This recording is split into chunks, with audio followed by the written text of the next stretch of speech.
Hubert Tassin, Stéphane Rudzinski.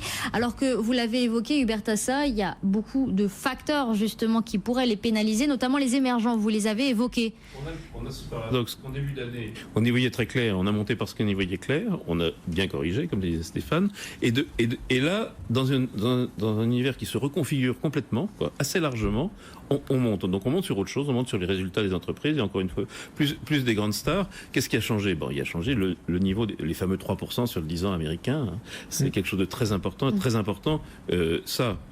S'ajoutant à la hausse du dollar, c'est une affaire très compliquée pour tous les pays émergents, puisque les pays émergents bénéficiaient de la dévaluation du dollar pour exporter, pour lever des capitaux, et avaient rétabli un peu leur balance, les deux balances. Et là, avec une hausse des taux, les banques centrales locales sont obligées de monter les taux pour défendre, ou vont l'être pour défendre les monnaies, et quand elles sont endettées en dollars, elles vont aussi, pour les refinancements vont être plus chers.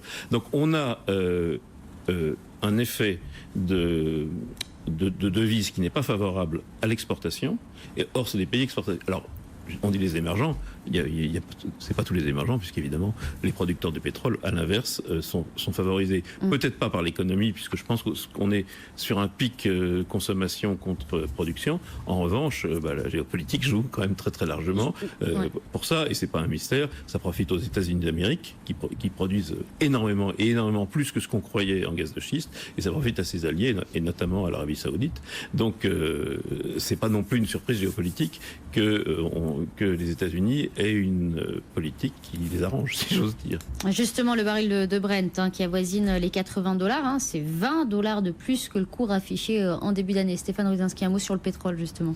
Juste pour revenir à ce que disait Hubert, sur les émergents, la Chine, c'est comme 6,8% de taux de croissance. Oui. Et au premier trimestre, et pour le coup, la donnée la plus importante, vous l'avez évoqué, je pense que c'est vraiment le 10 ans américain. Là, on dépasse les 3% maintenant sur le 10 ans. C'est vraiment la donnée sur laquelle il faut se concentrer, puisque la consommation américaine, ça représente quand même 70% du PIB US, très largement réalisée à crédit. Et très forcément, si vous augmentez les taux d'intérêt, vous renchérissez le coût de crédit, la consommation US pourrait vraiment s'essouffler illégalement. Et là, sur les derniers chiffres qui sont sortis sur le 4e trimestre 2017, ce qui était intéressant de voir, c'était qu'en stock, ça ne représente pas grand-chose, mais on voyait une augmentation des défauts sur les crédits carte bleue. Ça représentait les taux de créance irrécouvrables les plus importantes. Donc, faut être très vigilant sur ce chiffre. Hubert Tassin. Le paradoxe, c'est que les États-Unis devraient s'assagir avec ces hausses des taux générales, y compris des taux longs, mais qu'il y a la fameuse relance Trump fiscale qui vient à contre-temps du cycle. Ça, on l'a tous dit. Normalement, c'est pas maintenant qu'on relance. On relance quand ça commence à ralentir, et puisqu'on grille les cartouches maintenant. Ce qui fait qu'effectivement, on a ce paradoxe que les États-Unis peuvent se permettre tout ça, et quand leurs équivalents, c'est-à-dire ou leurs zones d'influence, c'est-à-dire les émergents, ne peuvent pas se le permettre. Donc, on a effectivement aux États-Unis des raisons que ça aille un peu moins bien. Alors ça va un peu moins bien, effectivement. L'indicateur des cartes bleues est un indicateur très important. Mais on a cette relance Trump qui fait qu'on va avoir une flambée de croissance en 2018 qu'on ne va pas retrouver en 2019. Donc, alors les marchés financiers pour le moment sont un peu dans une sorte d'euphorie, mais encore une fois, cette hausse des taux, elle est bouffable par les États-Unis, d'autant plus qu'il y a cette relance, qui est une relance à contre-temps. Et sur le pétrole, Stéphane Rudzinski, Hubert Tassin le disait il y a quelques instants, tout cela profite aux États-Unis d'Amérique. Ouais, sur le pétrole, on suit des... Alors, moi, je ne suis pas expert sur le pétrole, mais on suit des analyses où la croissance mondiale doit nous orienter sur un prix de $65 à peu près le baril. Aujourd'hui, tout ce qui se passe, un baril à $80, bien évidemment, c'est exclusivement... On frôle les $80, oui. Ouais, c'est exclusivement les enjeux géopolitiques. C'est la pression que met les États-Unis sur l'Iran, c'est des potentiels conflits entre Israël et l'Iran, c'est des tensions entre l'Arabie Saoudite et le Yémen.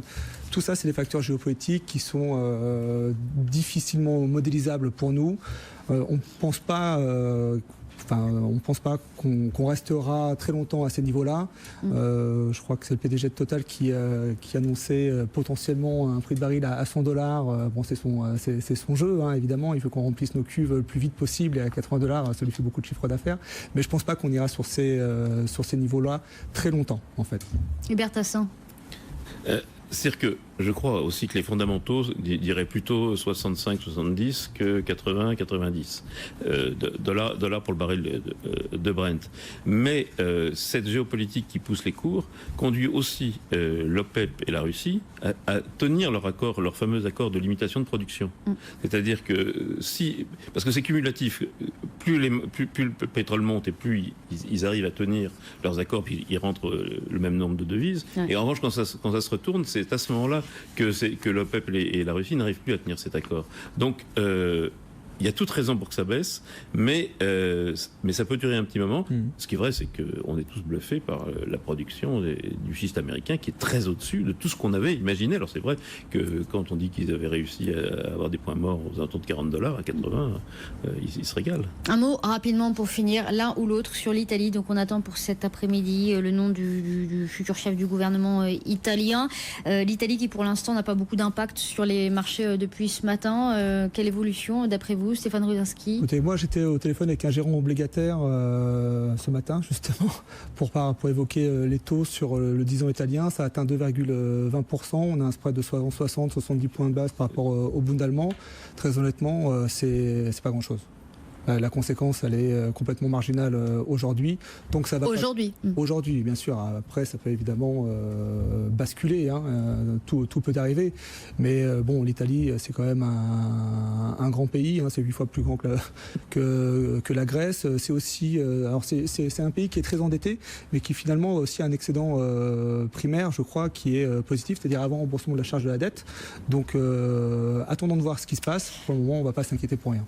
Stéphane Ruzinski, président de Retores Finance. C'était ce matin avec Hubert Tassin, directeur de la Bourse Académie. Merci à tous les deux d'avoir été avec nous dans Intégral Placement. Restez avec nous, on se rejoint dans un tout petit instant. On rejoindra bien entendu Antoine Larigauderie pour faire un point sur les marchés en direct du siège d'Euronext à Paris. À tout de suite.